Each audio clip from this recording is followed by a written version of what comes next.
할렐루야. 어디 여행 준비들은 다 챙기셨어요? 예, 이제 준비하는데 좀 많이 힘드셨죠, 그죠? 예, 여행을 제가 우리 일정이 몇 박 며칠이다를 잘 모르겠어요, 저도. 그래서 지금 3일인데 혹시 여행 떠나기 전까지 준비하시다가 지친 분들이 있으실지 걱정이 됩니다. 저도 이제 다음 주 개학인데 제가 지금 개학은 언제 오는지 모르고 지금 여행에만 제가 신경을 쓰고 있습니다. 저 이상해졌어요, 제가. 하여튼 부흥회 때 은혜를 이상하게 받으면서 신갈에 와서 제가 좀 이상해졌습니다. 우리가 여행을 이제 시작을 하는데 어떤 여행이어도 가장 중요한 게 있습니다. 이것만큼은 놓쳐서는 안 된다. 어떤 여행이어도. 혹시 뭔지 아시겠어요? 어떤 여행이어도 절대 이것을 놓쳐서는 안 된다. 역시 저희 여행에서도 여권은요, 국내 여행은 필요하지 않습니다. 그러니까 여권을 이제 중요했습니다만은 국내 여행도 무슨 여행도 우리 여행에서 이것을 놓쳐서는 안 된다. 그래서 제가 저희 여행에서도 이것은 반드시 지켜야만 하는 게 있습니다. 이게 뭐냐? 피곤해서는 안 된다는 거예요. 여행이 다 같이 피곤하지 맙시다. 힘들지 맙시다. 우리 성서 여행이 아무리 하나님 말씀이어도 피곤하면 힘들면 안 되겠죠? 아멘. 여행 준비하다가 지친 분들이 너무 많으셔서 제가 오늘부터는 우리 성서 여행이 피곤치 않도록 제가 신경을 쓰도록 하겠습니다. 아멘. 역시 박수도 나오고 저희 어머님 말씀이 맞았어요.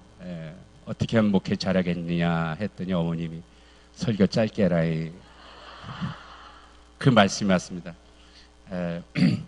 요즘 막 국회에서 필리버스터 하는데 저나 이광수 목사님은 아마 올라가면 세계 기록을 깨울 사람들이요. 그래가지고서 24시간 더 할 수 있는데 하여간 피곤하지 않은 여행이 되도록 노력하도록 하겠습니다. 자, 이제 떠나봅시다. 역시 우리 모든 여행이 그랬죠. 지난 여행을 둘러봐야 합니다. 지난 여행 준비들을 했었습니다만은 도대체 우리가 성서 여행 정말 이게 의미 있는가? 이게 해볼 만한가? 그 가치가 어떤가를 한번 좀 알아보자. 그리고 그 성서 여행의 가장 중요한 이 성서가 어떻게 내 손에까지 오게 됐고, 그리고 과연 이 여행을 어떤 식으로 할 것인가 하는 이야기들을 해봤습니다. 이 여행의 가치가 어느 정도냐면 오늘도 전 세계 23억이라는 인구들이 성서 여행을 하고 있다라고 생각하면 그냥 우리가 주일날 근처에 있는 교회 가는 의미가 아니라 이것은 우리 기독교만 따진다면 지난 2000년의 역사를 수많은 순교자들의 피와 함께 서려온 굉장히 귀한 값진 여행에 여러분들 하고 있다라는 것입니다. 성서가 이 성서 여행으로 전 세계에 퍼져나가 있는 전 세계 곳곳에서 수많은 언어들로 해서 하고 있는 귀한 것이다라는 얘기들을 지난 시간에 했습니다. 도대체 우리가 이 성경이라는 게 어느 날 우리한테 어떻게 왔느냐 이 얘기를 했었죠. 매우 중요한 거 성서 스스로가 그런 얘기를 한다. 예레미야 36장 얘기입니다. 예레미야가 하나님께서 우리가 갖고 있는 성경 예레미야가 하나님 말씀 이렇게 전한 예언서인데 그러나 그 자체는 성경 스스로가 얘기하기를 뭐냐면 예레미야가 쓴 게 아니라 바룩이 썼다. 물론 예레미야가 얘기해 준 거죠.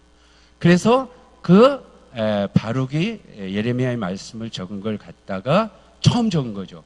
그 가서 읽었더니 어떻게 했죠? 임금이 불태워버렸다. 그래서 예레미야서 첫 번째 건 없습니다. 그래서 다시 두 번째 거를 처음에 불러줬던 거를 다 적어라. 그래서 두 번째 책을 썼다는 겁니다. 근데 문제는 뭐냐면 두 번째 책을 썼는데 첫 번째 거 다 쓰고 거기다가 이번에는 조금 더 썼다라고 이야기하는 또 다른 책을 갖고 있는 거예요, 우리가 지금.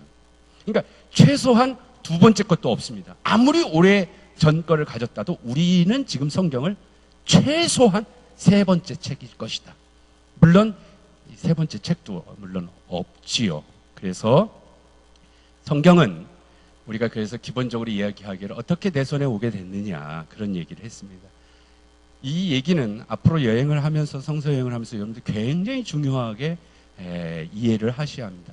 한순간에 떨어지지 않고 많은 것들을 입에서 입으로 전달하고 그것들을 고치기도 하고 빼기도 하다. 이제는 빽이 없다 해가지고 경전이 됐죠. 그런 것들을 베끼고 베꼈습니다. 이 베끼고 베끼는 과정이에요. 오늘날 제가 지난주인가요? 제가 지난주에 예전에 그 목회했던 시골 교회 그쪽에 갔어요. 사계 시찰회에서 뭐 해서 또 이렇게 하는 집회가 있어서 제가 갔었습니다. 갔다가 시골 교회에 권사님 댁을 갔어요. 권사님 댁. 근데 이제 어느 권사님 댁에 갔더니 그 권사님이 더 교회 가장 어머니 같은 권사님한테 막 전화를 해. 권사님! 옆에서 다 들려. 권사님이 가장 사랑하는 사람이 여기 왔어. 그러니까, 목사님 왔어? 그러더라고요. 그래갖고 곧장 권사님에 갔더니 권사님이 저한테 자랑하는 게 뭐냐면 그 연세에 돋보기 쓰고 지금 성경 필사하고 계시다는 거예요. 필사하고 있어. 벌써 몇 권을. 그러면서 저한테 이렇게 보여주시는 거예요. 목사님 지금 어디 뭐 쓰고 있다고. 신명기 어디 가서 지금 그거 쓰고 계시군요. 또 레위기 18장을 어떻게 쓰셨대요? 그러니까 아이고 나도 참 남 부끄러워서 쓰기 되게 어려웠어. 그런 게 있어요. 또 찾아보신다 이제 지금. 성경 쓰다 보면 하나님 말씀이 한자 한자 다 써야 되는데 그 남 부끄러운 것들이 많다고요. 힘들었다고 그러시잖아요. 근데 이 성경을 이렇게 나중에는 베끼고 베껴온 과정들이 있잖아요. 베끼고 베낀 과정들. 이런 것들 다 없습니다. 근데 우리한테 가지고 있었던 게 지금부터 1000년 전 거라고 그랬습니다. 1000년 전 거. 1000년 전 거는 그 이전 것을 베끼고 베낀 것들 중에서 가장 오래 남아 있었는데 지난번에 뭐라고 그랬죠? 1947년도 이스라엘 사해바다 근처에 있는 쿰란 동굴에서 나온 성경이 있었다. 하나의 동굴에서 모든 게 다 나온 게 아니라 11개 동굴에서 겹치기도 했어요. 여기서 4번, 1번 동굴에서 나왔던 이사야 두루마리입니다. 66장이나 되는. 우리가 지금 갖고 있는 거 전부 다 있는 거예요. 4번 동굴에서는 이사야가 어떤 거는 가장 작은 건요. 손톱만한 거가 있을 수 있어요. 근데 그게 이렇게 가지런히 놓여 있겠어요? 뒤죽박죽이죠. 전 세계 학자들이 모여서 그것을 세계 최고의 가장 어려운 퍼즐을 맞춰 나가는 겁니다. 그래가지고 이제 성경이 됐는데 그것들을 지금 가지고 있습니다만은 지금까지 우리가 갖고 있는 성경, 우리가 지금 현재 보고 있는 성경이 어딘가에서 베낀 것을 번역해서 출판해서 우리가 서점이라든가 여기서 가지고 있는 거잖아요. 그 기본이 되는 게 1000년 전 거라고 그랬어요. 1000년 전 거. 그랬는데 그 뒤로 1940년 거의 한 1000년 뒤에 성경이 나왔는데 기원전 2세기, 3세기까지 가는 겁니다. 그러니까 지금 그게 기존의 것보다 1200년, 300년 전에 전 걸로 가는 거예요. 그런데 놀랍게도 지금 갖고 있는 거랑 똑같다라는 겁니다. 그러니까 기원전 2세기, 3세기에 그 쿰란 지역에 살던 사람들도 이사야가 아니에요. 그 이전에 이사야가 있었죠. 이사야 성경이 있었죠. 그거를 베끼다가 쿰란 지역에 살던 사람도 그것을 베꼈던 겁니다. 그리고 베껴놓고 거기다가 감춰놓고 2000년 동안 누구도 몰랐던 것이 이스라엘이 독립되면서 희한하게도 그때 발굴이 된 거죠. 그런데 물론 이렇게 쓰다 보면 조금씩 다를 수가 있겠죠. 그러나 어쨌든 우리가 갖고 있는 성경하고 같다. 이 자체로서 얼마나 감동적입니까? 이 성경을 몇천 년 동안 이 사람들이 한자 한자를 제가 말씀드린 거는 정경이 되면서부터는 이제는 고치지 않는다는 겁니다. 그것을 베끼는 거예요. 필사하면서.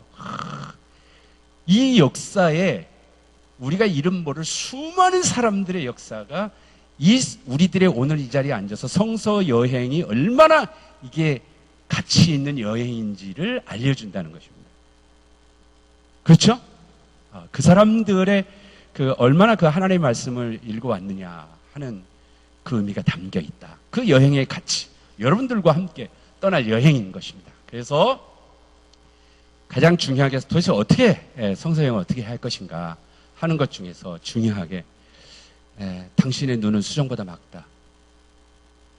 참이에요, 거짓이에요? 참이죠. 엄마가 아이를 모유를 주면서 우리 아이예요. 눈을 바라보면 세상에 그 어떤 맑은 것보다 더 맑아. 수정보다 맑다. 그 말은 참, 사랑의 고백의 참. 그런데 옆에서 에이 정신 빠진 소리 하면서 무슨 눈이 수정보다 맑아. 그렇다고 해서 진짜 맞다니까. 목사님이 하신 말씀이라 맞아. 예수님이 하신 말씀이기 때문에 1.1에게 오류가 없어. 그게 우리의 신앙 고백에 굉장히 중요한 고백이라고 생각을 해서 눈을 빼가지고 수정이랑 국가수 가서 순도를 비교해서는 그것은 참 순박하구나. 믿음은 좋을지 모르지만 그것은 잘못된 믿음이에요. 그래요, 안 그래요? 그래서 성경을 이것저것 해가지고 딱딱딱 맞지. 오, 정말 맞네. 그러면 이단으로 빠지는 겁니다. 성경을 볼 줄 모르는 거예요. 그래서 비록 성서 여행에 아무리 가치 있다라 할지라도 성서 여행을 하기 전에 이러한 우리들의 눈 교정을 잘못하면 굉장히 잘못됩니다. 그래서 이단들이 노리는 게 바로 그런 성경 가지고서 그래, 하나님 말씀이 이러네. 내가 봐도 그러네. 그렇게 되면 안 된다. 성경의 이야기는 신앙 고백의 언어이고 이것은 참이다. 참. 참되고 진짜라고 얘기하는 그 진짜를 눈 빼서 가져가진 말라라는 말씀을 제가 드립니다. 우리는 그러잖아요. 제가 지난번에 예로 들었습니다만은 내가 어떻게 하다 뭘 다쳤다. 그럼 가다가 내가 잘못해가지고 그 돌뿌리가 있는데 내가 못 본 거예요. 못 봐서 넘어졌지만 내가 새벽기도 가는 걸 내가 빠졌더니 하나님이 날 쳤다 라고 내가 그날 일기장에 이렇게 적었다. 예수 안 믿는 사람은 예수쟁이들은 뭐 맨날 귀에 걸면 귀걸이, 코에 걸면 코걸이라 그래. 그렇죠? 맞아요. 그래서 사도 바울이 뭐라고 했어요?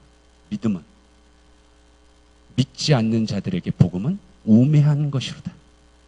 믿음은 그런 것입니다. 고백은 우리 아버지가 세상에서 가장 힘이 세요. 우리 엄마가 세상에서 제일 예뻐.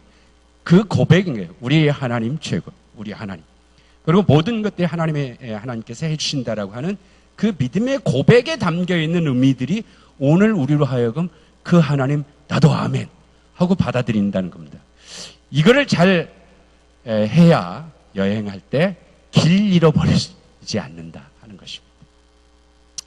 지난번 결론이 성서는 어느 날 하늘에서 쑥 떨어진 게 아니죠. 오랜 세월을 걸쳐서. 성서는 그때 그 자리에서 누가 쓴 게 아닙니다. 창세기 1장서부터 에덴 동산 2장에 나오는 이야기들을 에덴 동산에서 누가 이렇게 막 쓴 게 아니다. 후대 사람들의 하나님 창조 신앙의 고백에 대한 이야기들이다라는 이야기들. 그때 그 사람들의 신앙 고백의 이야기들이 단지 옛날 아브라함이 그냥 믿었으면 믿었지 그게 나랑 뭐야가 아니라 아브라함의 하나님, 이삭의 하나님, 야곱의 하나님을 오늘 21세기에 살아가는 우리들에게 있어 오늘 신가 장로교회 교인들이 어떻게 내가 나의 하나님이라고 고백할 수 있느냐. 2000년 전 갈보리에서 십자가 지신 예수님이 2000년 전 역사적 예수 한 청년의 십자가 로마에 의해서 처참하게 죽은 어떤 그 2000년 전의 그 청년이 어떻게 지금 이 시대를 살아가는 이 2000년이 지나서 오늘 나에게 예수 그리스도로 고백되느냐. 이게 바로 복음의 기적인 거예요. 이렇게 고백되어진다는 것이. 그게 신비하다. 너무 긴장돼 있으셨어요. 여러분 긴장 푸세요. 자, 이제 에덴 동산을 찾아 떠나 보겠습니다. 이제 뭐 떠나니까 박수 한번 치시죠. 자, 떠나가겠습니다.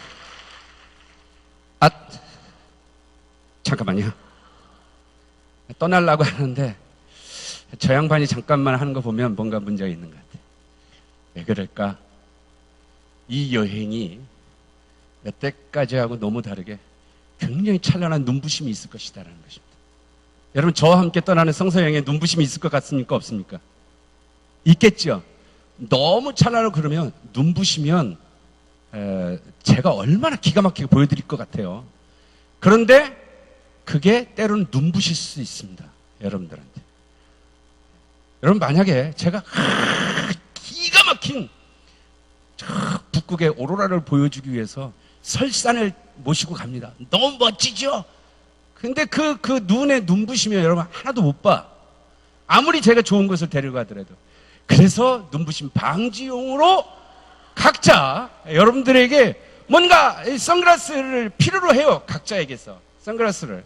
그래서 눈부심이 방지가 돼야 제가 이야기하는 것들을 멋지네요 하고 박수치고 따라오면서 보실 수 있다는 겁니다. 그렇죠? 근데 만약에 이 여행이 때로는 별자리를 보러 가는 경우가 있어요. 별자리를.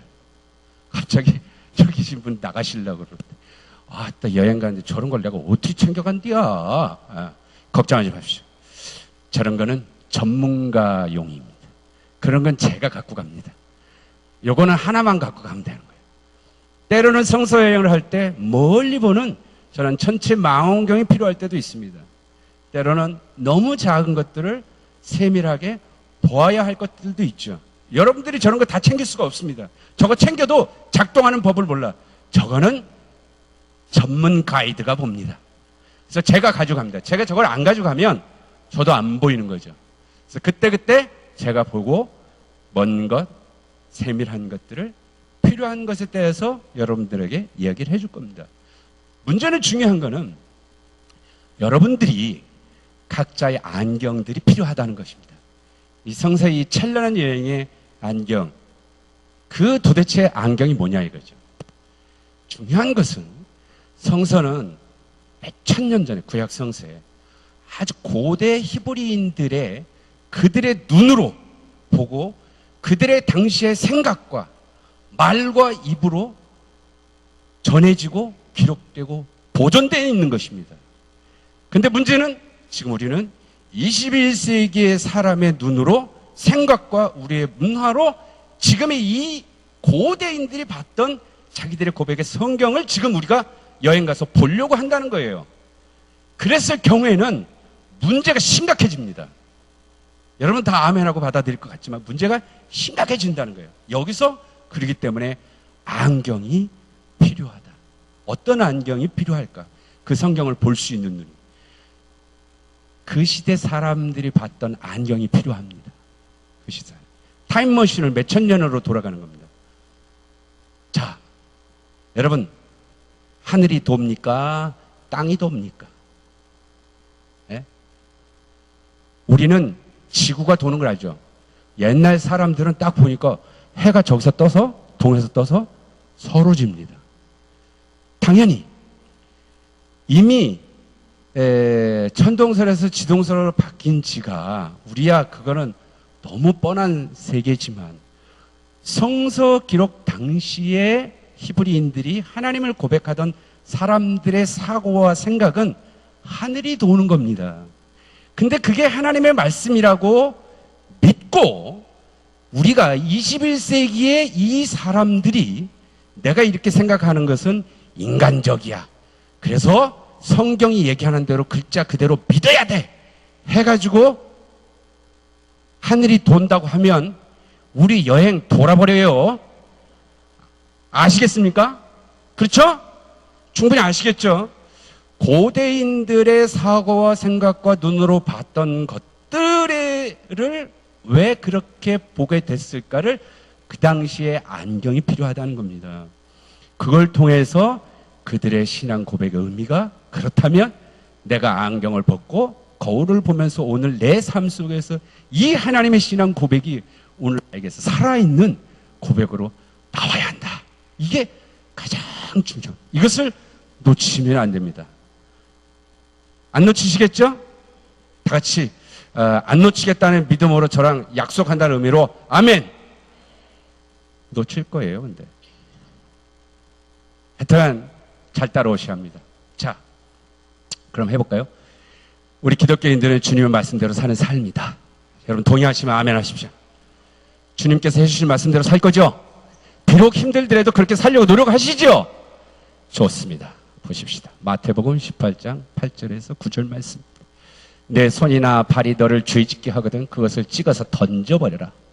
네가 네 두 손과 두 발을 가지고 영원한 불 속에 들어가는 것보다 차라리 손이나 발이 불과 되어 생명에 들어가는 편이야. 내 눈이 너를 죄짓게 하거든 빼앗아 던져버려라. 내가 두 눈을 가지고 불타는 지옥에 들어간 것보다 차라리 한 눈으로 가는 게 낫다. 주님 말씀대로 살기를 원하신다 그러셨죠?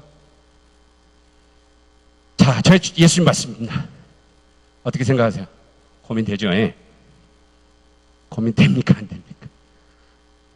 저 말씀, 예수님 말씀대로잖아요. 그러면 지금까지 못하지만 앞으로는 그럴 거예요? 그렇다 나만 하는 게 누가 있겠어요?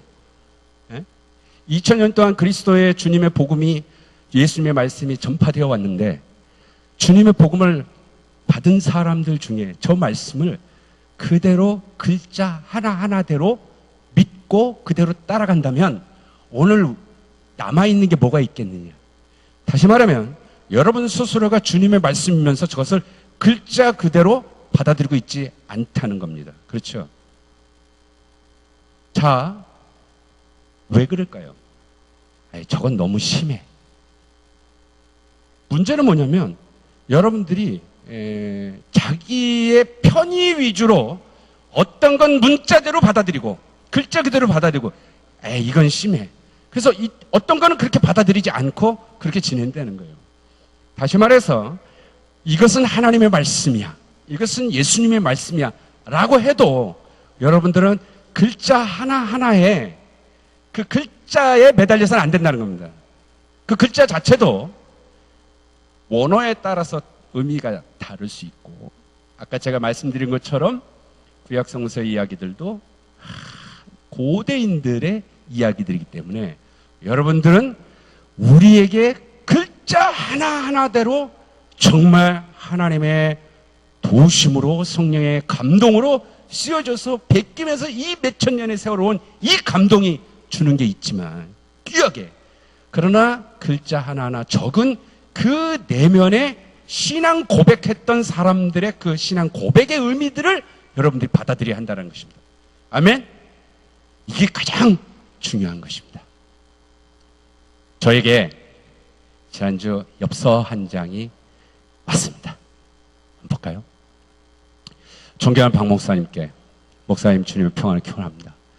목사님, 이제 앞으로 떠나게 될 성서 여행을 생각하면 너무 긴장됩니다. 지난주 교수님의 세미나는 제게 매우 유익했습니다. 저는 물로만 가는 자동차뿐 아니라 공기만으로도 가는 자동차가 곧 나오리라 생각합니다. 경철아, 요즘 내가 너무 바쁜 일들이 많아서 아쉽게도 이번 여행에 같이 떠나기는 힘들 것 같아. 그래도 자동차에 물만 집어넣으면 되니까 곧 따라 붙을게. 어때요? 뭐 지금 느낌이 있습니까? 좀 이상하죠? 저 편지를 받았어요. 저런 엽서를. 뭐인 것 같아요? 목사님, 성서 여행을 생각하면 긴장합니다. 성서 여행? 지금 성서 여행은 제가 어디서 해본 적도 없고 지금 우리 장로 교회에서만, 우리 교회에서만 하고 있는데 교인이 보낸 것 같죠, 목사님하고. 그 다음에 교수님, 내가 교수님이지. 지난주 세미나는 유익했댔는데 내가 물로 가는 자동차를 제가 설명했나요? 아니죠. 근데 그런 얘기를 하고 있고 누가 이 중에서 저한테 편지를 반말로 친구처럼 이렇게 한 편지네. 목사님께 하고 이러다가 경철아 바쁜 일 여행에 나 같이 못 근데 앞에 얘기랑 비슷하게 자동차에 물만 집어넣으면 되니까 내가 금방 따라 붙을게. 물만 집어넣고 마지막엔 또 mit freundlichen Grüßen 독일어로 썼어요. 이상한 다른 언어로. 그럼 잘 지내? 뭐 이렇게. 맞아. 이 엽서를 보면 무슨 느낌이 있습니까? 한 사람이 쓴 게 아니야. 그렇죠? 아마 이 중에서는 어떤 분은 신갈교회에서 성서여행을 하는 어떤 분의 얘기가 입에서 입으로 전해진 얘기도 있고 그걸 누가 받아들여서 목사님께 편지 쓰고 싶은 게 있었고 어떤 건 제가 어디 가서 교수님하고 세미나 하는 게 있었을 거예요. 근데 그 세미나에서 다른 얘기들 했었는데 종교와 과학 분야의 어떤 이야기들이 진행되다가 나온 이야기가 있을 수 있고 저거는 나한테 보내는 편지가 아닐 수도 있어요. 근데 경찰 하나는 분명하거든. 그리고 여행 가는데 물로 가는 얘기예요. 그 중에 또 경찰화가 나만 있는 게 아니라 시골 의사 박경철도 있어요. 제가 진짜로, 제가 이제 그 김제에서 목회할 때 전주대학교에 있었었는데, 한신대학교 가기 전에. 거기 이제 강의도 하고 막 이러는데, 시골 교회 이제 목회를 하고 있었는데, 어느 날 전화 왔어요. 아, 저 박경철 박사님 맞으시죠? 아, 네, 그렇습니다. 이 얘기를 한참 하다 보니까 이 사람이 시골 의사 박경철로 잘못 알고 전화한 거예요. 그래서 제가, 죄송하지만 제가 시골 의사 박경철이 아니라 시골 목사 박경철이라고. 그러다가 지난번 한신대학교 강연 와갖고 둘이 박경철끼리 만났어요, 제가. 예, 둘이 만나기도 했습니다만. 저건 제가 아니라 다른 어떤 김경철인지 누구한테 보낸 이야기일 수도 있어요. 근데 어쨌든 이런 것들이 짜주셔갖고 어떻게 이렇게 됐습니다. 마지막에, 편지 글의 형식을 갖추는데, 독일에 있었어? 독일에 마지막 잘 있어, 안녕. 하는 독일어도 넣고. 성경이 이렇다는 겁니다. 여러분이 지금 가지고 있는 성경이, 좀 전에 성경이 어떻게 내 손에 오게 됐을까 했을 때, 이렇게 되고 왔다 갔다 하고 빼고 덧붙이고 막 이렇게 막 했다고 그랬잖아요? 예, 그런 오랜 세월을 거치면서 많은 이야기들이 있는데, 지금 여러분들이 성경을 보면 이렇다. 어디부터? 창세기 1장서부터 그렇습니다. 문제는 창세기 1장서부터. 그래서 이 어려움이 있어서 제가 전체 만환경도 봐야 되고 현미경도 봐야 되고, 그러나 그 창세기 1장 2장에 얽혀있는 고대인들이 고백하는 신앙 고백이 우리로 하여금 어떻게 내가 하나님을, 천지를 창조하셔 하나님으로 고백할 수 있게 되느냐, 이 여행에 이런 신비함이 들어있다는 것입니다. 여러분들이 아마 성경을 이렇게 보시다 보면 분명히 어려움들이 있습니다. 이 엽서를 생각하시면, 아, 그럴 수 있겠구나 라고 생각하시고, 그런데 이 엽서가 어느 날 이제는 바꾸지 마 이렇게 된 거예요. 이대로 이것만 베끼는 거야, 이것만. 그리고 이제 그대로 이것만 보는 거죠. 이것만 보면서 성서 여행을 공기로 가는 자동차를 타고 가는 여행이 될 수도 있게끔 이런 것이 받아들여질 수도 있는 거겠죠. 하여튼 그렇다 하는 것입니다. 그게 뭔지 아시죠? 만해 한영훈 선생님의 님의 침묵. 님은 같습니다. 아, 사랑하는 나의 님은 같습니다. 푸른 산빛을 깨치고 단풍 나쁜 숲을 향하여 난 작은 길을 걸어서 차마 떨치고 갔습니다. 이렇게 쭉 있어요. 예. 모르신 분 없죠? 예. 님은 같습니다. 사랑하는 나의 님은 같습니다. 질문하겠습니다. 여기에서 가르치는 님, 이 님은 누구일까요? 다음 중 보기 4개 중에서 하나를 골라주시기 바랍니다. 이 님은 여친이다. 애완동물, 남친, 조국. 뭐겠습니까? 자, 1번 여친. 여친 없어요? 여친. 여친. 애완동물 없어요? 남친, 조국. 조국. 예. 다른 분은 답을 잘 모르시는 분들 계시죠. 저 님이 누구일까요? 이 정답을 정확하게 어떻게 알 수 있을까요?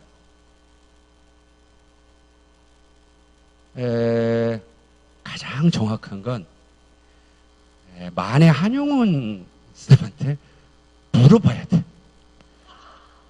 그래요, 안 그래요? 우리의 해석이 아니라 실제 이 님의 침묵을 적은 만해에게 이 님이 누구요? 일제강점기 때 그 잃어버린 조국에 대한 이 얘기, 이거 맞습니까? 했더니 만약에 만해가 뭔 아래 건넌마을 비군이지 라고 한다면, 다시 말해서 우리는 지금 성경을 보고 있습니다. 다시 말하면 글자로 된 성경을 보고 있어요. 거기서 무엇인가를 가르칠 때 이게 뭐요?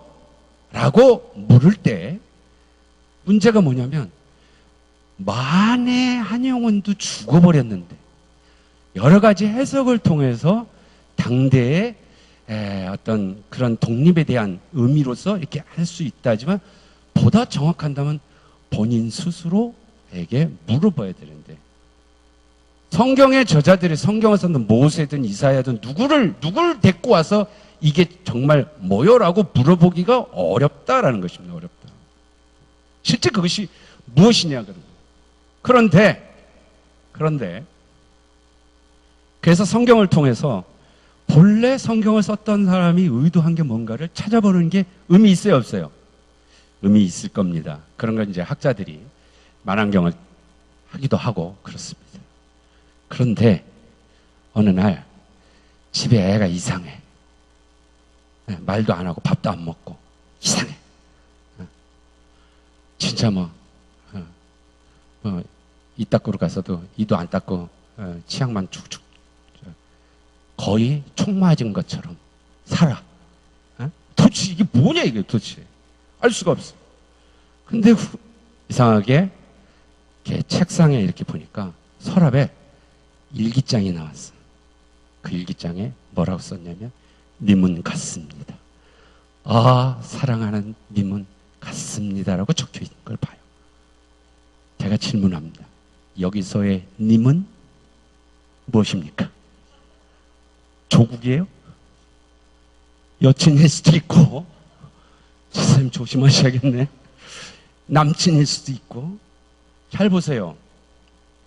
그러면 이것도 우리는 뭐라고 물어볼 수 있냐면 이 일기장의 주인, 이 글을 쓴 주인, 저자에게 이 님이 누구야? 여자친구야? 남자친구야? 누구야? 라고 물어볼 수 있죠. 그런데 자기가 쓴 글이긴 하지만 사실은 자기가 쓴 글이지만 자기의 시가 아니고 만해 한영운의 님의 침묵의 글입니다.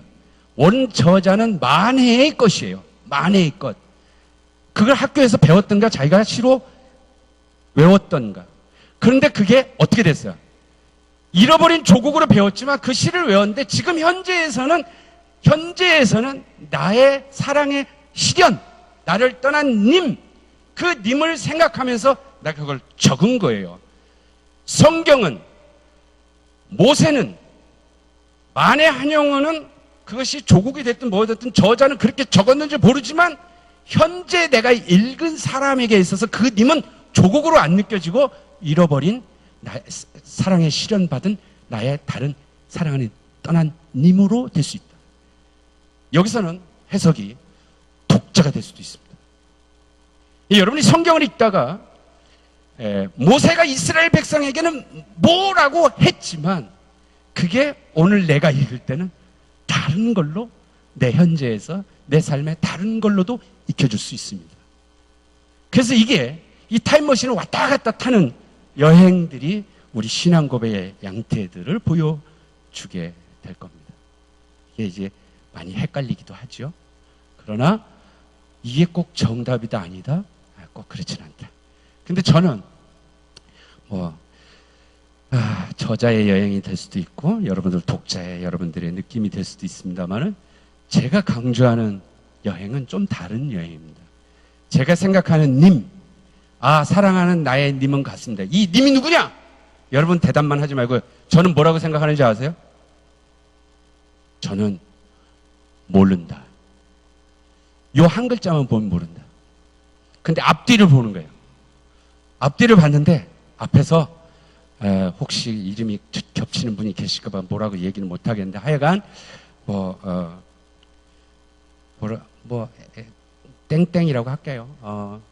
땡땡 내가 땡땡이를 만난 게 언제고 땡땡 사랑해 어쩌고 사랑해 내가 잘못했어 땡땡 그 나를 떠나지 마 난 땡땡 없으면 못 살아 나 제발 안에 돌아와 땡땡 사랑하는 나의 님은 같습니다. 이때 님은 누구냐? 땡땡이에요. 무조건. 아멘? 그런데 문제는 뭐냐면 여기 전까지 이 땡땡이라는 글 전까지 이게 한 사람이 쓴 게 아니라 오랜 세월을 거쳐서 여러 문헌이 짬뽕이 될 수 있을 수 있다. 그럼에도 불구하고 우리는 그것을 찢지 않아요. 성경은. 제가 이사야 예언서를 박사하게 했지만 저는 바로 이 해석학을 한 사람입니다. 성경이 오랜 기간에 걸쳐 와가지고 제가 천체 만환경이나 현미경을 통해서 본문들을 이렇게 이거는 아까 얘기한 이건 신각 교인이 쓴 거, 이거는 저쪽 학생이 쓴 거, 이건 내 친구가 쓴 거, 언제 쓴 거 이런 걸 구분해내는 작업을 할 수 있습니다. 근데 그렇게 안 읽어요. 지금 엽서 전체를 통해서 물러가는 성서 여행의 의미를 두자, 이렇게 보는 거예요. 그 성경이 어떤 성경이에요? 지금 현재 여러분이 갖고 있는 성경입니다. 왜? 그게 은혜로워요. 은혜를 위해서가 아니라 새로운 해석학적 방법인데, 어렵게 얘기하면 여러분들이 성경 창세기 1장부터 읽어가면서 이거는 언제 거, 이건 언제 거, 여러분 구분할 수 있어요? 없지요. 문제는 모순돼 보이는 것 같고 서로 안 맞는 것 같은데, 문제는 어느 순간 거기서 고치기 없기, 빼기 없기, 더하기 없기, 그리고 뺏겨나갔다는 겁니다. 이 오랜 세월에 의미들이 있을 것이다. 이것을 지금의 그 마지막 형태에서 계속 읽어나가는 사람들의 의미가 있을 것이다. 거기에 지금 현재 우리가 갖고 있는 성경에 어떤 신앙 고백적 의미를 찾을 수 있을까? 이것을 저는 여러분들과 하려고 하는 것입니다. 그래서 성경을 서로 달라 보이는 것을 다르게 보이지 않고 찢지 않고 있는 전체에서 이것이 어떻게 우리 손까지 전달되어 왔을까? 그리고 이 성경을 읽어 내려갈 때 그 속에 담긴 의미가 뭘까를 찾아 내려가는 작업입니다. 도대체 그게 뭐예요? 하고 헷갈릴 수 있지만 이런 겁니다. 다 같이 한번 크게 읽어보죠. 시작. 내 시작은 미약하였으나 내 나중은 심히 창대하리라. 욥기 8장 7절에 있는 말씀입니다. 아멘. 오해하지 마세요. 오해하지 마십시오. 혹시 집에 저런 성구가 걸려 있다든가 사업장이라든가 흔히 이제 처음 신장 개업할 때 교회에서 잘 선물하는 성구입니다. 좋죠. 말씀만 보면 지금 비록 작은 구멍가게처럼 시작하지만 그러나 하나님의 축복을 해서 나중에 이 사업이 창대케 하라는 그런 바람을 갖고 저 성경 구절을 얘기할 수 있고 저 글자 자체로는 의미 있고 좋습니다. 님, 사랑하는 나이님은 같습니다. 그 문장 하나만으로도 충분히 그 시라든가 나의 어떤 시련의 아픔을 그런 것들 노래할 수 있다. 저 성경 구절 하나만 갖고도 얘기할 수 있다.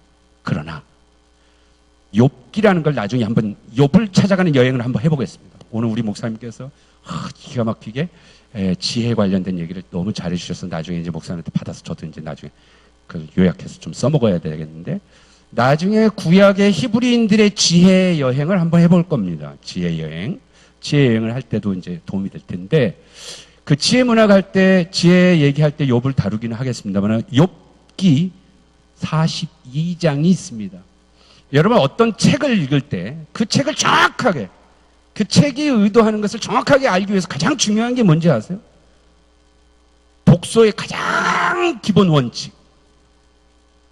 저자의 의도를 알아야 한다든가, 꼼꼼히 읽어야 된다든가, 다독해야 된다든가, 여러 가지 있지만 가장 기본 원칙은 다 따라해보세요. 끝까지 읽는다. 책은 끝까지 읽어야 돼요. 마지막까지 끝까지 읽어야 돼요. 처음부터 끝까지. 그 얘기는 골라 읽지 않는다는 겁니다. 성서에 대한 학자들의 이 만왕경이든 현미경이든 이런 세부적인 작업을 한 지가 거의 200년 좀 지났어요. 200년 좀 지났습니다. 그런데 매우 중요한 게, 우리 교인들도 그렇습니다만은, 그동안에 어떻게 했냐. 책을 끝까지 읽어야 되죠. 근데 성경을 골라 읽었습니다.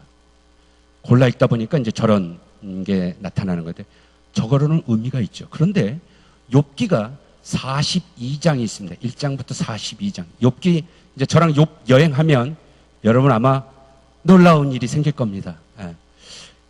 도대체 과연 나중에 더블로 축복받고 이런 게 가능한 건지라든가 있는데, 이 욥은 세 명의 다른 지혜의 현자들하고 논쟁하는 과정들이 있죠.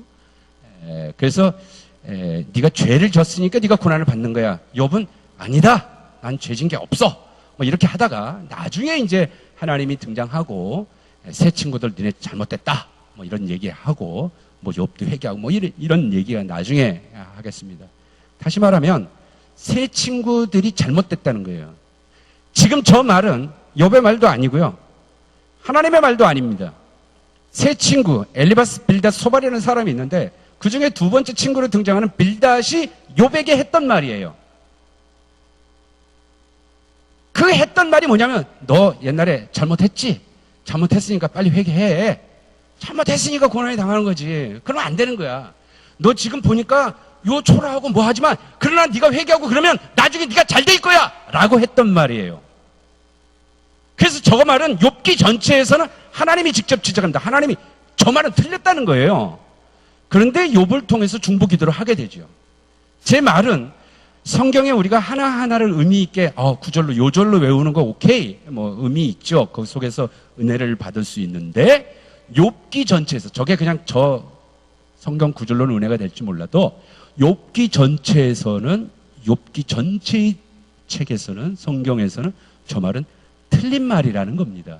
이게 뭐냐면 바로 그래서 우리가 성경을 처음부터 끝까지 골라 읽지 않고 전체가 어떤 것이냐 하는 거죠.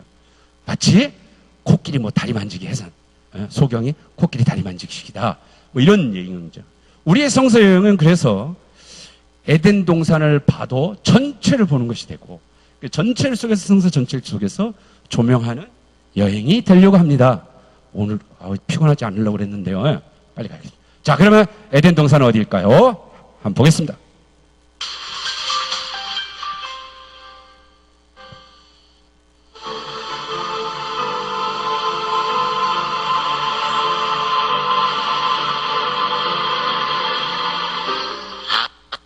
마침내 우리 시대에 발견된 에덴 동산은 3000년 성경 역사 속에서 베일에 쌓여 있었는데 그 신비가 30년의 인공위성 기술에 의해 드디어 밝혀졌다. 성경에서는 에덴 동산의 위치가 이곳의 근원이 되는 티그리스 강과 유프라테스 강과 다른 두 개의 강인 비손강과 기욤강이 있는 곳이라고 묘사되어 있다. 그런데 문제는 현재 터키에 흐르고 있는 티그리스 강과 유프라테스 강은 시리아와 이라크에서부터 오는 강들과 근원이 틀리다는 것이다. 그리고 그곳에 비손과 기욤강은 현재 존재하지 않다는 것이다. 그러나 고고학자인 지오르스 자린 교수는 이 수수께끼를 풀 수 있다고 믿었다. 그는 1971년에 최초의 고대 인류 발생지를 찾기 위해 아라비아 반도를 여행하였다. 그리고 그는 사우디아라비아가 과거에 항상 사막은 아니었음을 밝혀내었다. 고대에는 아라비아가 보다 훨씬 물이 풍부했을 것입니다. 티그리스와 티그리스 강이 외디 버틴 델타, 즉 아라비아의 배꼽인 지점으로 흘러서 만납니다. 실로 놀라고 엄청난 강의 흐름이 아라비아 지역에 물을 공급하였고 북동 아라비아까지 전개되었습니다. 그래서 저는 고고학적, 지리학적인 측면에서 더욱더 초점을 맞추기 시작했습니다. 연구 과정에서 자린 교수는 인공위성에서 찍은 사진을 토대로 땅의 지형을 밝혀내게 되었다. 이것은 놀라운 발견이었다. 이 사진을 통해 화석화된 두 개의 강을 발견할 수 있었다. 지금은 말라버린 강들이다. 그곳은 현재 사우디아라비아와 이란에 위치하고 있다. 이 강들이 과연 성경에 나오는 비손과 기욤강의 흔적인가? 성경에는 네 개의 강들은 한 근원에서 만난다고 묘사되어 있다. 자린 교수는 지하에서 티그리스와 유프라테스 강이 페르시아만을 향해 흘러서 서로 만난다고 믿는다. 현재 이들의 강들은 같이 만나고 있지는 않지만 과거에 해수면이 아주 낮았을 때에는 서로 만났을 것이라고 한다. 네 개의 강들이 모두 흘렀을 때의 상황은 6, 7천 전에는 창세기에 묘사된 것처럼 물고기와 자원과 물이 풍부했을 것입니다. 그래서 처음에는 페르시아만의 시작점이 에덴 동산에 위치했던 곳이고 하나가 네 개의 강으로 나눠졌다고 말할 수 있습니다.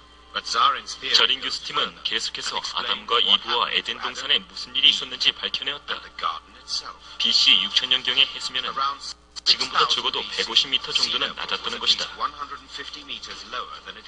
그리고 페르시아만은 해수면보다 높은 하나의 계곡이었다.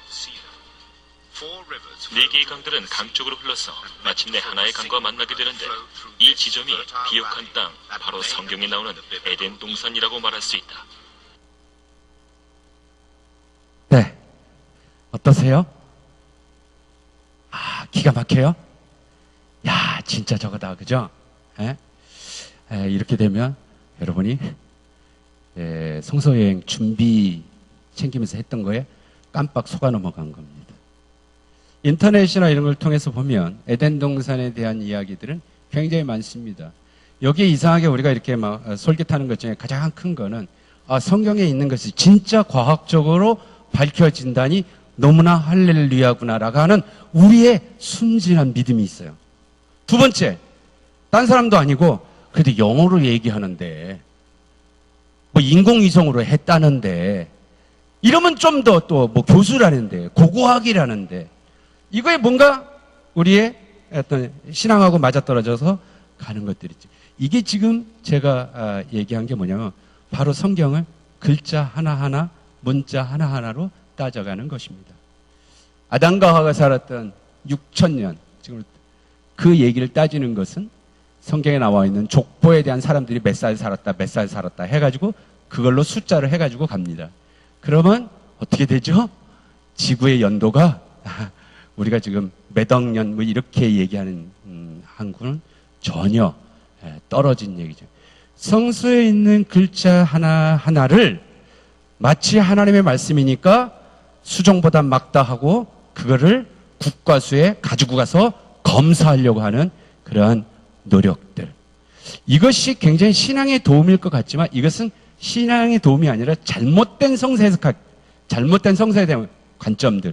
굉장히 전 세계적으로도 굉장히 이러한 유의 것들이 굉장히 많다라고 하는 것입니다. 그래서 이것은 올바른 신앙이 아니고 성서를 바라보는 올바른 것이 아니다라는 말씀을 제가 일부러 하기 위해서 일부러 이게 골라서 찾아냈습니다. 심혈을 기울여서 무슨 심혈을 기울여준지 아세요? 길지 않은 걸로. 길지 않은 걸로. 자, 그럼 도대체 뭐냐? 우리가 성경을 보면 창세기 2장에 분명히 강이 에덴에서 발원해서 4개의 강이 흐릅니다. 첫째는 비손, 하윌라 온 땅을 거쳤고 뭔 말인지 모르겠죠. 그 다음에 14년 둘째 강의 이름이 기혼인데 구스 온 땅을 들렸다. 여기서 지금 비손강과 기혼강이 잘 뭔지 모르겠어요. 그런데 세 번째 히데겔 우리 번역에 이게 티그리스 강입니다. 지금 있어요. 그 다음에 나타난 유프라테스. 그래서 어떤 것도 유프라테스 강과 티그리스 강은 지금 그 이란 쪽으로 하는 그 페르시아만으로 흘러가는 고대 문명의 중요한 메소포타미아 문명이라고 들어보셨죠? 수메르 문명이었던 메소포타미아라는 뜻이 두 강 사이라는 뜻이에요. 다시 말하면 밑으로 크게 흐르는 유프라테스 강과 티그리스 강 그 사이를 말을 메소포타미아라고 얘기하는 것입니다. 그래서 고대 문명의 발상지 중에 하나이죠. 성경은 저렇게 되어 있는데 첫 번째 있는 비손이 하윌라를 거쳤다. 어딘지 잘 모르죠? 기혼, 구스 땅. 이때 구스는 이디오피아를 얘기합니다. 성경에 계속 나오는 것인데요. 자, 한번 성경을 보면 지금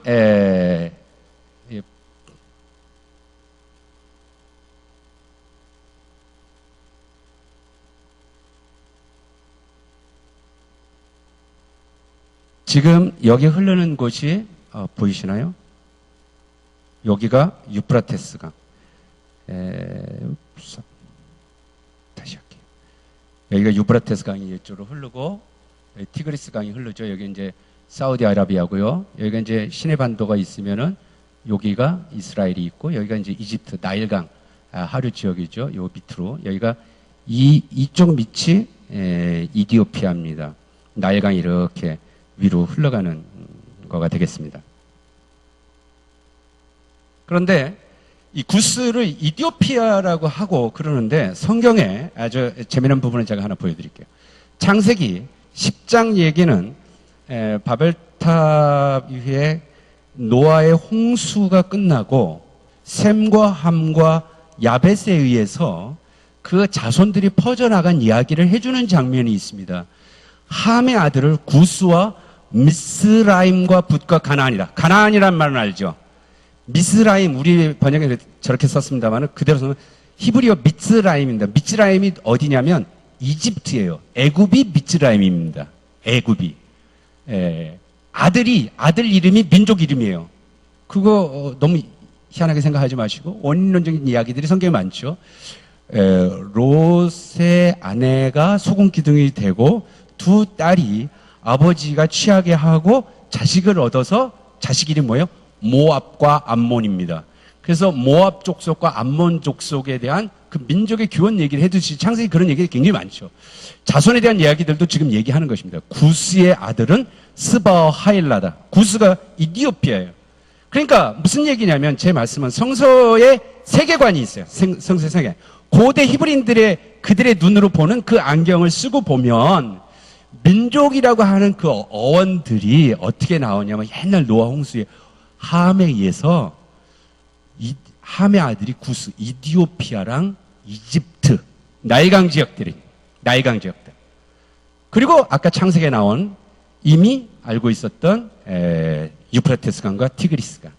그리고 구스의 아들은 하윌라다. 그래서 물론 정확하게 그 강이 과학적으로 지금 어디다라고 나온 것은 없습니다. 그러나 성서가 그 고대인들이 이야기하는 장면들을 보면 이 장면의 세계가 저쪽 동북 동남쪽으로 해서 메소포타미아와 서남쪽으로 한 이집트 저 밑에 이디오피아까지 이르는 나일강 지대 이 전체를 지금 성서는 이야기하고 있다.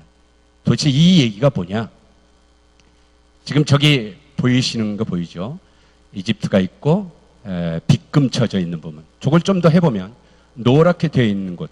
이곳이 고대 문명의 발상지라고 불리우는 곳이고 나머지는 다 사막이고 광야이고 강들이 흐르니까 사람이 살 수 있고 농사를 지을 수 있죠.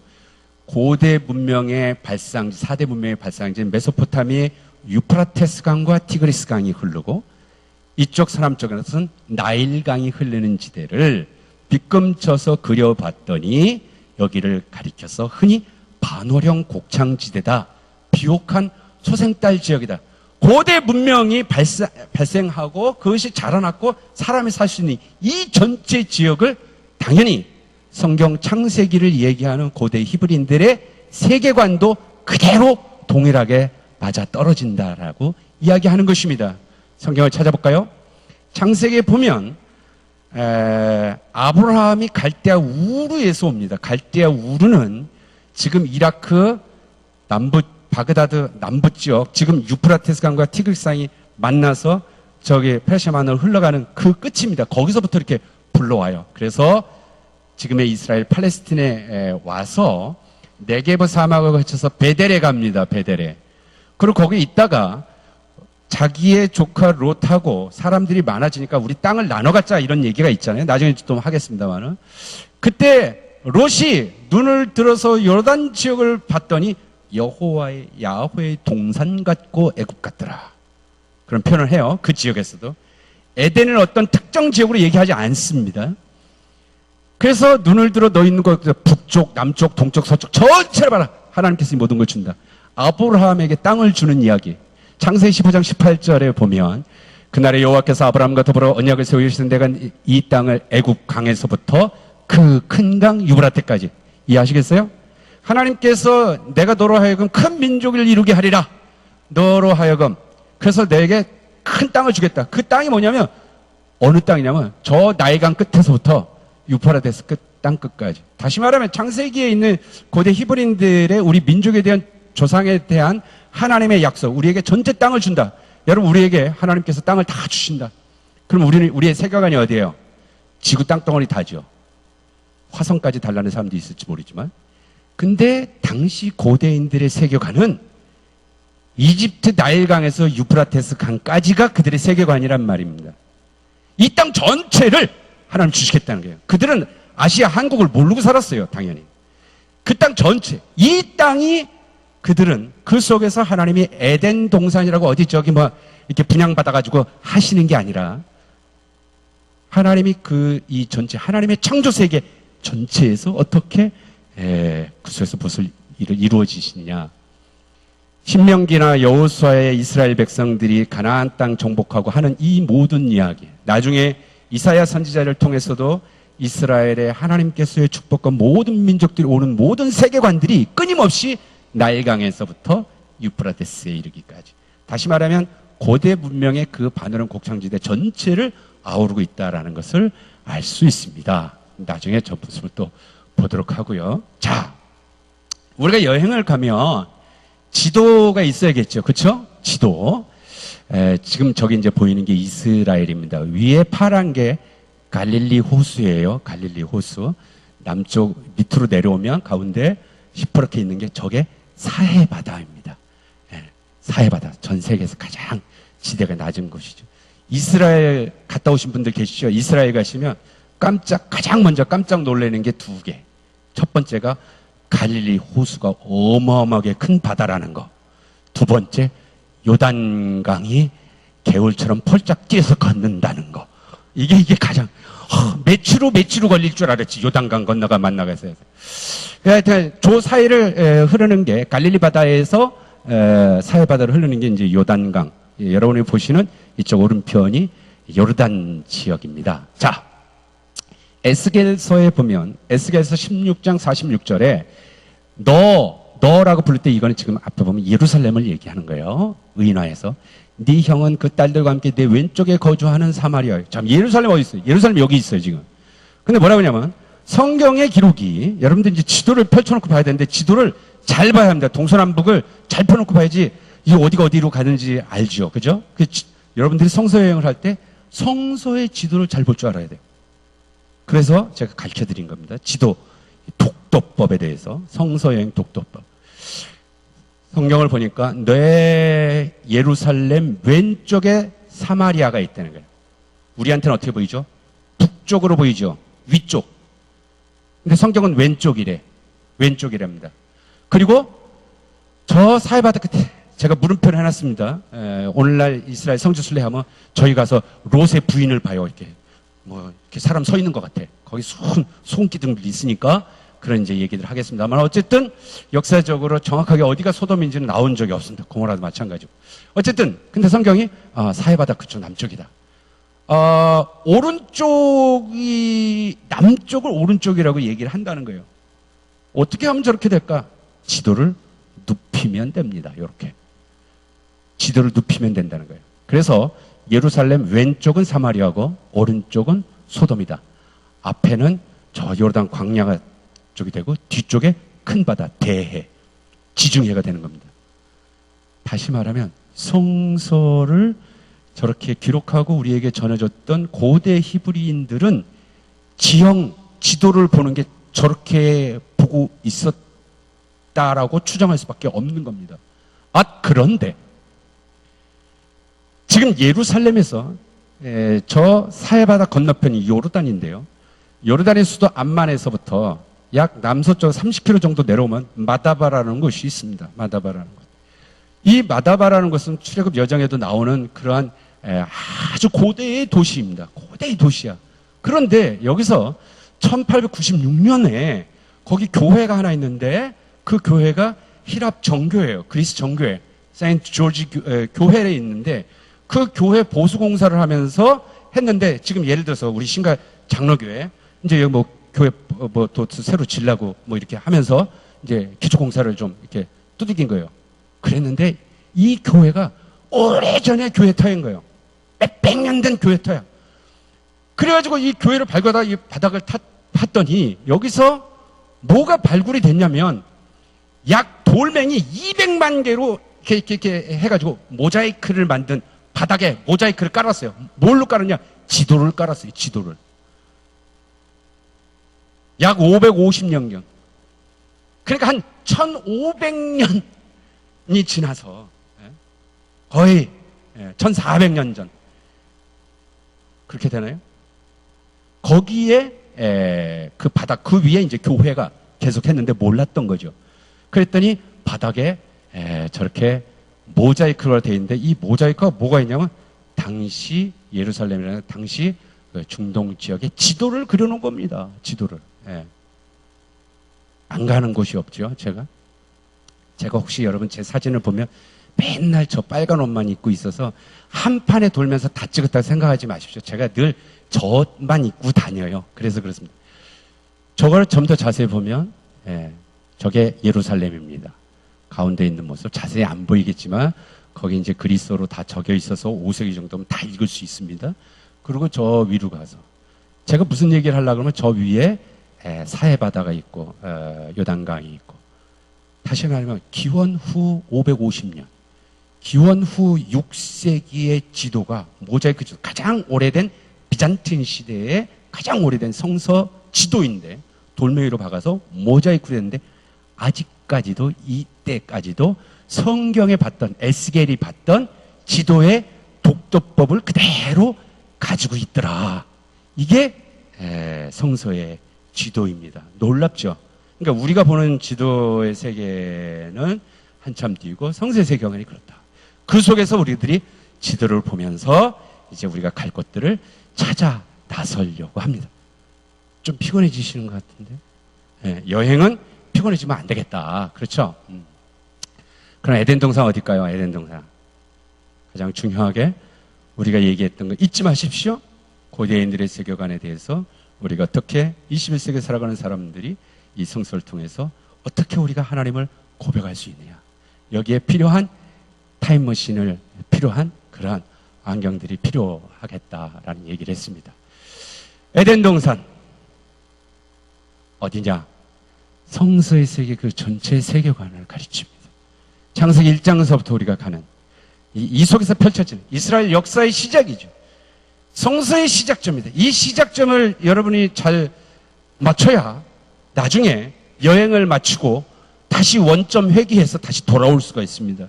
그래서 첫 여행의 발걸음을 떼는 에덴에서부터 놀라운 일들이 벌어지고 여러분들이 거기에서 길 잃어버리지 말고 잘 보셔야 합니다. 어떤 분이 저한테 얘기해요.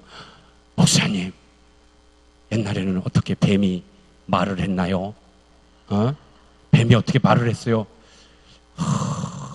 그 사람은 저랑 이 성서 여행 준비물을 준비하시는 거예요. 하나님 말씀이 이렇잖아요. 그래서 그 양반한테 그랬습니다.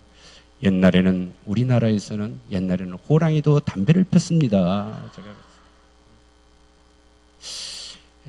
그래서 에덴 동산의 세계, 하나님이 전체의 창조 세계, 이 전체의 반오른 곡창지대 고대인들이 살아가는 자기들의 세계 전체 속에서 어떻게 다시 따라해보세요. 에덴 환희, 기쁨, 이 놀라운 환희, 기쁨, 이게 에덴이에요. 에덴. 여러분이 살고 있는 여러분의 가정, 땀 흘려 일하는 삶의 터전, 여기에 하나님의 창조 세계가 이루어지는 신앙 고백이 되면 거기가 에덴이라고요. 아멘? 에덴 동산적인 인공위성 타고 이렇게 가는 게 아닙니다. 하나님의 창조 세계를 펼치는 환희의 동산. 하나님의 창조에 맞게 살아가는 삶의 모습들. 그 속에서 하나님은 우리를 위해서, 아니 무엇을 위해서 하늘과 땅을 만들고 사람을 만들고 어떤 삶을 살기를 원했고 했던 이야기들이 도대체 어떤 의미가 있을까? 다시 말해서 우리가 시작하는 발걸음, 이 발걸음이 끝나는 전체 세계가 하나님의 창조 세계인 에덴 동산이라는 것을 믿으시길 바랍니다. 거기에 담겨있는 고대인의 그런 신앙 고백들이 우리에게 있는 것이죠. 그래서 다음 주 성서 여행 안내를 너무 빨리 드리나? 오늘 너무 덜 피곤하죠? 더 갔으면 좋겠어요? 아니죠? 그래서 에덴 동산, 거기서 무슨 일이 있었나? 에덴 동산 거기서 무슨 일이 있었나? 다음 주 숙제 내주면 안 오실 분들이 많은데 숙제는 아니고 혹시 예고편을 보실 분들 있으시면 창세기 1장에서 3장이 아니라 11장까지 혹시라도 읽어보시면서 고대인의 안경을 쓰고 읽어보셔야 제가 와서 여행을 하면 깜짝 놀랄 겁니다. 그러면 오늘은 피곤해하기 전에 여기서 마치고 다음 주에 에덴 동산에서 무슨 일이 있었는지 창조에 대한 이야기들을 하도록 하겠습니다. 고맙습니다.